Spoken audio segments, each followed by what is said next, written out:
BJP media நேயர்கள் அனைவருக்கும் வணக்கம். நான் உங்கள் சேகர். இந்த டிஎம்கே ஆட்சியில் இந்த ரவுடிகளும் கள்ளச்சாராயம் காய்ச்சிறவனும் வழிபறி பண்ணுறவனும் பயமே இல்லாமல் அந்த வேலையெல்லாம் பார்த்துக்கிட்டு இருக்கிறாங்க. இந்த தமிழ்நாடு அரசு அவங்கள தான் நல்லா ஊக்கப்படுத்துது.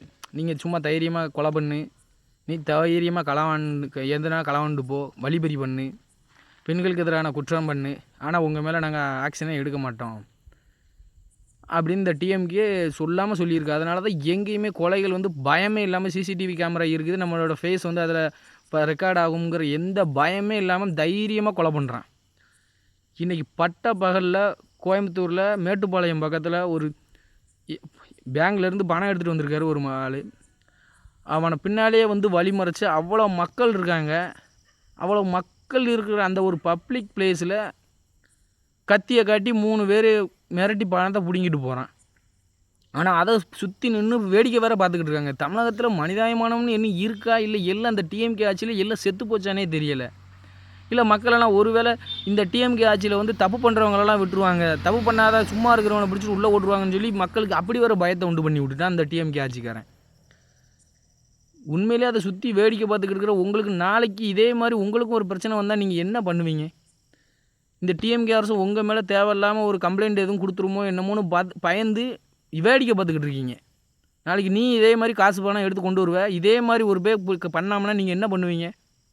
அவனை அடித்து போலீஸ் ஸ்டேஷனில் போய் அவனை கம்ப்ளைண்ட் பண்ணி உள்ளதல்லதுக்கு இல்லாமல் நீங்கள் அவனை ஒருத்தன் தான் கத்தி வச்சுருக்கான், நீங்கள் அத்தனை பேர் சுற்றி நிற்கிறாங்க. அதை போய் பார்த்து பிடிச்சி உள்ளே போய் போட்டிருக்கலாம். ஆனால் நீங்களும் என்ன செய்ய, நீங்கள் கொண்டு போய் போலீஸ் ஸ்டேஷனில் போட்டால் போலீஸ் உங்கள் மேலே தான் எஃப்ஐஆர் போடும்னு உங்களுக்கு பயம் இருக்குன்னு தான். அந்த டிஎம்கே ஆட்சியில் வந்து பெண்களுக்கு எதிரான குற்றம் பண்ணுறவன் பயப்படவே மாட்டான். ஏன்னா அவனுக்கு வந்து அவன் என்ன தப்பு பண்ணினாலும் சரி, இந்த டிஎம்கே ஆட்சியில் தப்பு பண்ணுறவனை விட்டுருவாங்க. தப்பு பண்ணாத அப்புறாணி மக்களை, ஏழை மக்களை மட்டும்தான் இவனுக்கு துன்பப்படுத்துவாங்க. அதனால தான் இப்போ தமிழகத்தில் சட்ட ஒழுங்கு சந்தி சிரிக்குது.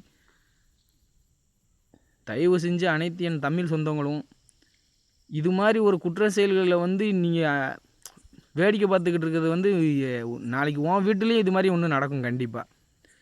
தயவு செஞ்சு இந்த டிஎம்கே அரசாங்கத்தை திரும்பவும் 2026 நீங்கள் இப்போ பண்ணின தப்பை திரும்பியும் ஒரு தப்பை பண்ணிடாதீங்க.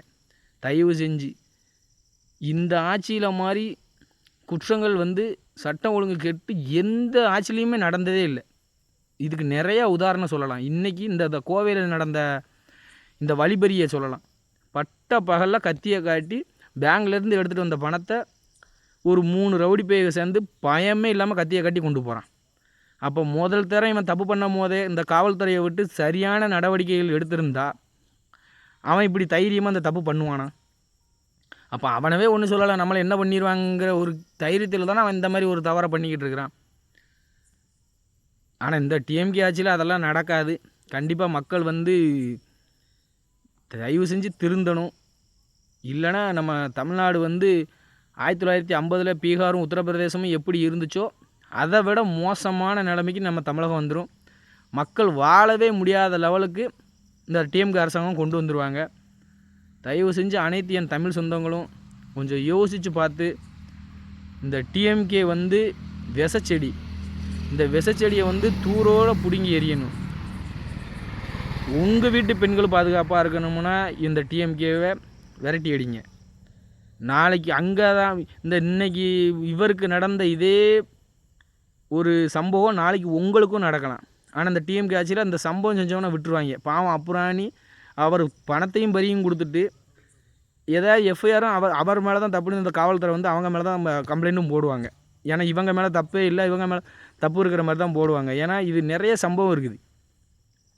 அண்ணா யூனிவர்சிட்டி பெண்கள் அவன் அந்த பொண்ணு காலேஜில் படிக்க அவன் என்ன பண்ண உனக்கு என்ன, நீ நாய், இந்த நாய்க்கு அங்கே காலேஜுக்குள்ளே என்ன வேலைன்னு இந்த தற்கூரி அரசாங்கம் வந்து கேட்கவே இல்லை. இந்த தற்கூரி அரசாங்கத்துக்கு ரவுடி வேலை பார்க்குற காவல்துறையும் கேட்கல. இதே மாதிரி தான் ஈசிஆர் ரோட்டில் டிஎம்கே கொடியை கட்டின காரில் ஒரு 4 பெண்கள் வந்து காருக்கு முன்னால் போகிறாங்க. அவங்க பின்னாலேயே போய் அவங்கள துன்பப்படுத்துகிறவங்கள கேட்டதுக்கு அவங்க இடிச்சிட்டு போயிட்டாங்கன்னு சொல்லி அந்த பெண்கள் மேலே தான் தப்பு சொன்னாங்க.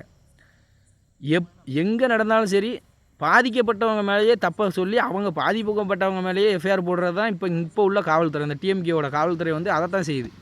அப்படி இல்லைன்னா வேங்கை வயலில் அவன் குடிக்கிற தண்ணியில் அவனே மலத்தை கலந்து குடிப்பாமன்னு இந்த இவங்க சார்ஜ் ஷீட் போடுவாங்களா? அப்போ எந்த லட்சணத்தில் சட்ட ஒழுங்கு இருக்குது? திராவிட மாடல் ஆட்சியா? வெக்கமே இல்லாமல் உண்மையிலே என் தமிழ் சொந்தங்கள் அனைவருமே இந்த டிஎம்கேக்கு ஓட்டு போட்ட அனைத்து தமிழ் சொந்தங்களும் நீங்களாம் வெக்கப்படணும். கண்ணாடி முன்னால் போய் நின்றுக்கிட்டு நீங்களே கண்ணாடியில் துப்பிக்கோங்க.